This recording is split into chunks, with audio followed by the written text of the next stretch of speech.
दोस्तों आज की इस वीडियो में आपको बीए फर्स्ट ईयर के फर्स्ट सेमेस्टर में आपका जो सब्जेक्ट है इकोनॉमिक यानी कि अर्थशास्त्र, उसके अंदर एग्जाम में कौन कौन से क्वेश्चन आने वाले हैं, इस वीडियो के अंदर मैं आपको एग्जाम में आने वाले क्वेश्चन के बारे में बताऊंगा। सो आप इस वीडियो को ध्यान से देखिएगा ताकि एग्जाम में आने वाले क्वेश्चन के बारे में आपको पता चल सके। और जो भी स्टूडेंट बीए फर्स्ट ईयर के अंदर है, जिनका फर्स्ट सेमेस्टर के एग्जाम चल रहा है या फिर फर्स्ट सेमेस्टर के एग्जाम होने वाला है, वो लोग कमेंट करके जरूर बताएं कि नेक्स्ट क्वेश्चन पेपर उनको किस सब्जेक्ट के ऊपर चाहिए, ताकि आपके कमेंट के अनुसार मैं आपको क्वेश्चन पेपर दे सकूँ। तो ये बिना किसी देरी के हम लोग शुरू करते हैं और इकोनॉमिक के अंदर एग्जाम में जो भी क्वेश्चन आने वाले हैं उन एग्जाम में आने वाले क्वेश्चन के बारे में जानते हैं। तो यहाँ पे सबसे पहले हम लोग लघु उत्तरीय प्रश्नों के बारे में जानेंगे। तो लघु उत्तरीय प्रश्नों में पहले प्रश्न की बात की जाए तो यहाँ पे आपका पहला प्रश्न दिया हुआ है, मांग का नियम क्या है। पहला प्रश्न कह रहा है कि मांग का नियम क्या है, यहाँ पे आपको मांग का नियम बताना है। अब वाली क्वेश्चन की बात की जाए तो यहाँ पे आपका दूसरा क्वेश्चन दिया हुआ है, उपभोक्ता अतिरेक का अर्थ स्पष्ट कीजिए। दूसरा क्वेश्चन कह रहा है जो उपभोक्ता अतिरेक है, यहाँ पे आपको उपभोक्ता अतिरेक का अर्थ स्पष्ट करना है। अब वाले क्वेश्चन की बात की जाए तो यहाँ पे आपका तीसरा क्वेश्चन दिया हुआ है, मांग की लोच के रूप बताइए। तीसरा क्वेश्चन कह रहा है जो मांग की लोच है, यहाँ पे आपको मांग की लोच के रूप बताना है। अब वाले क्वेश्चन की बात की जाए तो यहाँ पे आपका चौथा क्वेश्चन दिया हुआ है, उपयोगिता किसे कहते हैं, उपयोगिता के लक्षण तथा प्रकार बताइए। चौथा क्वेश्चन कह रहा है कि उपयोगिता किसे कहते हैं, यहाँ पे आपको सबसे पहले उपयोगिता के बारे में बताना है, उसके बाद आगे आपको उपयोगिता के लक्षण बताना है तथा उसके प्रकार बताना है। अब वाले क्वेश्चन की बात की जाए तो यहाँ पे आपका पांचवा क्वेश्चन दिया हुआ है, प्रतिस्थापन प्रभाव को स्पष्ट कीजिए। पांचवा क्वेश्चन कह रहा है जो प्रतिस्थापन प्रभाव है, यहाँ पे आपको प्रतिस्थापन प्रभाव को स्पष्ट करना है। पहले क्वेश्चन की बात की जाए तो यहाँ पे आपका छठा क्वेश्चन दिया हुआ है, परिवर्तनशील अनुपातों का नियम क्या है। छठा क्वेश्चन कह रहा है जो परिवर्तनशील अनुपात है, यहाँ पे आपको बताना है कि परिवर्तनशील अनुपातों का नियम क्या है। अब अगले क्वेश्चन की बात की जाए तो यहाँ पे आपका सातवां क्वेश्चन दिया हुआ है, औसत लागत से आप क्या समझते हैं। सातवां क्वेश्चन कह रहा है जो औसत लागत है, यहाँ पे आपको बताना है कि औसत लागत से आप क्या समझते हैं। अब अगले क्वेश्चन की बात की जाए तो यहाँ पे आपका आठवां क्वेश्चन दिया हुआ है, पूर्व प्रतियोगी बाजार में आय की प्रवृत्ति बताइए। आठवां क्वेश्चन कह रहा है जो पूर्व प्रतियोगी बाजार है, यहाँ पे आपको पूर्व प्रतियोगी बाजार में आय की प्रवृत्ति बताना है। अब अगले क्वेश्चन की बात की जाए तो यहाँ पे आपका नौ क्वेश्चन दिया हुआ है, अपूर्व प्रतियोगिता का अर्थ स्पष्ट कीजिए। नौ क्वेश्चन कह रहा है जो अपूर्व प्रतियोगिता है उसका क्या अर्थ है, यहाँ पे आपको अपूर्व प्रतियोगिता का अर्थ बताना है। अब अगले क्वेश्चन की बात की जाए तो यहाँ पे आपका दसवां क्वेश्चन दिया हुआ है, एकाधिकार प्रतियोगिता क्या है। दसवां क्वेश्चन कह रहा है कि एकाधिकार प्रतियोगिता क्या है, यहाँ पे आपको एकाधिकार प्रतियोगिता के बारे में बताना है।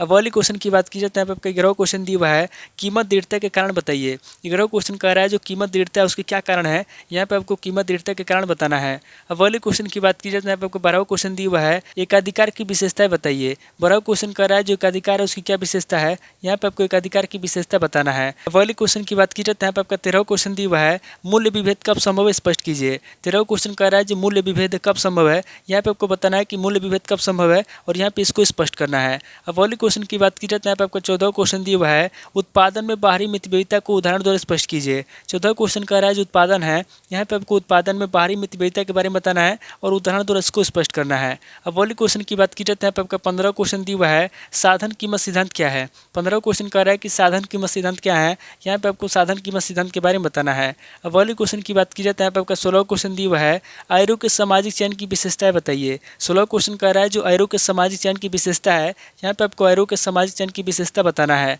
अब अगले क्वेश्चन की बात की जाए तो यहाँ पे आपका 17वां क्वेश्चन दिया हुआ है, पेरेटो की कसौटी से आप क्या समझते हैं। 17वां क्वेश्चन कह रहा है जो पेरेटो की कसौटी है उससे आप क्या समझते हैं, यहाँ पे आपको पेरेटो की कसौटी के बारे में बताना है। अब अगले क्वेश्चन की बात की जाए तो यहाँ पे आपका 18वां क्वेश्चन दिया हुआ है, काल्डोर के क्षतिपूर्ति सिद्धांत से आप क्या समझते हैं। 18वां क्वेश्चन कह रहा है जो काल्डोर का क्षतिपूर्ति सिद्धांत उससे आप क्या समझते हैं, यहाँ पे आपको काल्डोर के क्षतिपूर्ति सिद्धांत के बारे में बताना है।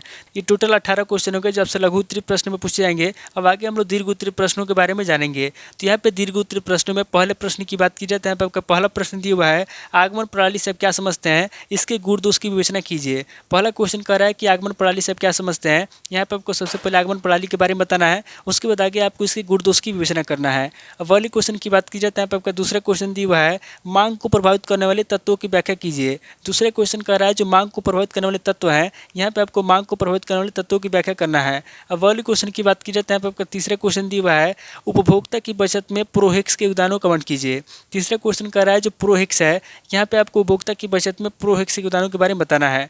अब अगले क्वेश्चन की बात की जाए तो यहाँ पे आपका चौथा क्वेश्चन दिया हुआ है, सीमांत उपयोगिता की आलोचनात्मक व्याख्या कीजिए। चौथा क्वेश्चन कह रहा है जो सीमांत उपयोगिता है, यहाँ पे आपको सीमांत उपयोगिता की आलोचना करना है और उसकी व्याख्या करना है। अब अगले क्वेश्चन की बात की जाए तो यहाँ पे आपका पांचवा क्वेश्चन दिया हुआ है, तटस्थता वक्र क्या है, तटस्थता वक्र विश्लेषण की मान्यताएं क्या है। पांचवा क्वेश्चन क्वेश्चन कह रहा है कि तटस्थता वक्र क्या है। यहाँ पे आपको सबसे पहले तटस्थता वक्र के बारे में बताना है, उसके बाद आगे आपको तटस्थता वक्र विश्लेषण की मान्यता बताना है। अब अगले क्वेश्चन की बात की जाए तो यहाँ पे आपका छठा क्वेश्चन दिया हुआ है, उत्पादन फलन का क्या अर्थ है, उत्पादन फलन की विशेषताओं को बताइए। छठा क्वेश्चन कह रहा है कि उत्पादन फलन क्या है। यहाँ पे आपको सबसे पहले उत्पादन फलन के बारे में बताना है, उसके बाद आगे आपको उत्पादन फलन की विशेषता बताना है। अब अगले क्वेश्चन की बात की जाए तो यहाँ पे आपका सातवां क्वेश्चन दिया हुआ है, लागत वक्र से आप क्या समझते हैं, स्थिर लागत तथा परिवर्तनशील लागतों की व्याख्या कीजिए। सातवां क्वेश्चन कह रहा है कि लागत वक्र से आप क्या समझते हैं। यहाँ पे आपको सबसे पहले लागत वक्र के बारे में बताना है, उसके बाद आगे आपको स्थिर लागत तथा परिवर्तनशील लागतों की व्याख्या करना है। अब अगले क्वेश्चन की बात की जाए तो यहाँ पे आपका आठवां क्वेश्चन दिया हुआ है, एक अधिकार के अंतर्गत कीमत एवं उत्पादन का निर्धारण किस प्रकार होता है।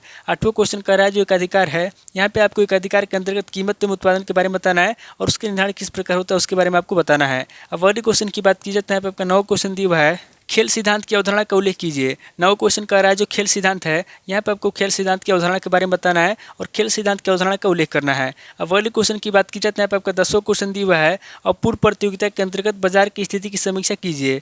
10वां क्वेश्चन कह रहा है जो अपूर्ण प्रतियोगिता है, यहाँ पे आपको अपूर्ण प्रतियोगिता के अंतर्गत बाजार की स्थिति के बारे में बताना है और बाजार की समीक्षा करना है। अब अगले क्वेश्चन की बात की जाए तो यहाँ पे आपको 11वां क्वेश्चन दिया हुआ है, वितरण के सीमांत उत्पादकता सिद्धांत की आलोचनात्मक व्याख्या कीजिए। 11वां क्वेश्चन कह रहा है जो वितरण के सीमांत उत्पादकता सिद्धांत है, यहाँ पे आपको वितरण के सीमांत उत्पादकता सिद्धांत के बारे में बताना है और उसकी आलोचनात्मक व्याख्या करना है। अब अगले क्वेश्चन की बात की जाए तो यहाँ पे आपका 12वां क्वेश्चन दिया हुआ है, पेरेटो के सामाजिक अनुकूलतम सिद्धांत के आलोचनात्मक परीक्षण कीजिए। 12वां क्वेश्चन कह रहा है जो पेरेटो के सामाजिक अनुकूलतम सिद्धांत है, यहाँ पे आपको पेरेटो के सामाजिक अनुकूलतम सिद्धांत के बारे में बताना है और उसकी आलोचनात्मक परीक्षण करना है।